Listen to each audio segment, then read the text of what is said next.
Let's go to Antony Loewenstein now, who's a Middle East affairs analyst and author of the Palestine Laboratory. He joins us now from Sydney, Australia. Good to have you back with us, Antony. It's hard to believe at this point, after a 4-day pause in fighting, that Israeli bombs could potentially rain down on Gaza once again from tomorrow. Certainly, the US President Joe Biden is openly saying that he wants this truce to be extended. What's your sense? Do you think the Israeli Prime Minister Benjamin Netanyahu will yield to those calls to extend the ceasefire?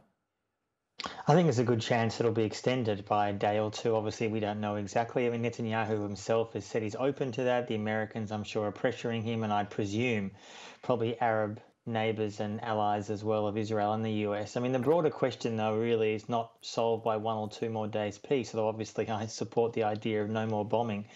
It's the broader question that pretty much the entire American political establishment across both major sides of politics, and indeed in Israel, have said that their goal is to eradicate Hamas politically and militarily from Gaza. Now, whether that's even possible is an open question, but that's the goal.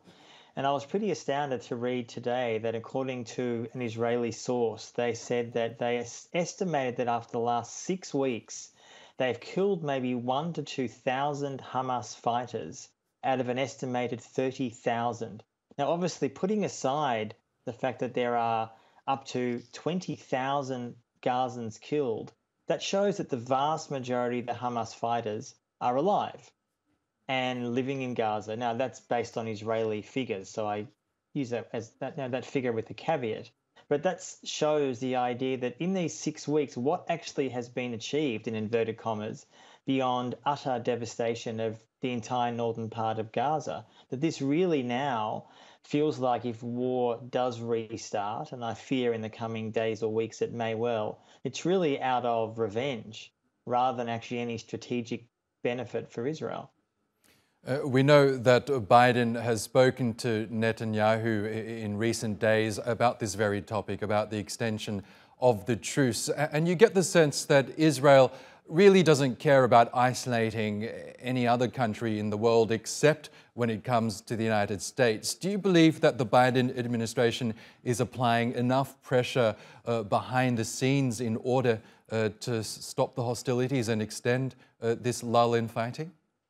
Well, the short answer is no. I mean, as I've often said for years, what's important to note is what is done rather than what is said. Now, obviously, words matter. But ultimately, it's clear in the last 6 weeks, and in fact, this was reported just again a number of days ago, the US is attempting to make it much easier to send more weapons to Israel. Like, that's what matters here. The fact that, sure, you have some US officials, apparently there's some dissent within the White House, within the State Department around the US complete support for Israeli actions in the last 6 weeks. But ultimately, Biden has made a decision to send far more weapons that are being used directly in the war against Gaza. And if the aim of Israel is to allegedly remove Hamas, as it is apparently the US aim too, then it's pretty clear that if the war ended tomorrow, that simply has failed. And Netanyahu is on thin political ice. All political polls in Israel say he's deeply unpopular.